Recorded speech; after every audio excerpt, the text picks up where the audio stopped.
The screech of train tracks reminds me of your nursing home. There's a wailing down the hall, and I am more in love with you than ever. I didn't think that I could fall for someone so old. Steady, steady. Feel the jolt. You call my name across a strange room. It is frail and gummy. The words waver in the air in front of me, taunting and tadpole, and before I can swallow them, I have to bite down.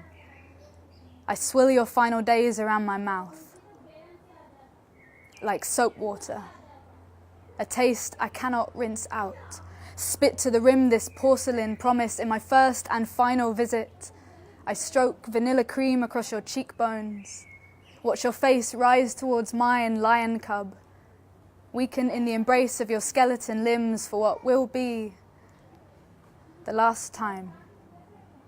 'Cause my nan's teeth all fell out, but she didn't forget me right until the last bout of breath left her concave chest, so don't talk to me about madness. 'Cause I spoke at the funeral, and I still hear the silence. It was the first time I have finished a poem and not heard applause.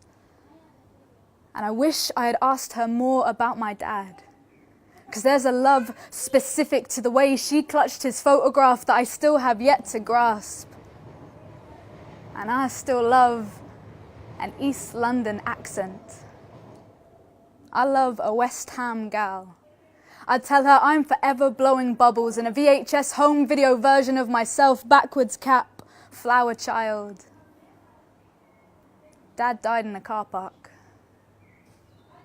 and shares his gravestone with 5 other names, none of which I know, none of whom receive potted flowers, none of whom pay much attention to visiting hours. Guy opposite me in the office says that I am love frigid. He tells me, get on Tinder, that it'll do me good, that I'm at risk of caving in. But then too many times have the rat-a-tat-tat of clenched fists tried to crack this shell in search of egg white. I'm growing this thick shield around myself. I am protecting my inner yoke. I am not afraid to love, I say. I'm scared of getting broke. And I'm scared of hospital walls. And I am so in love with your bones.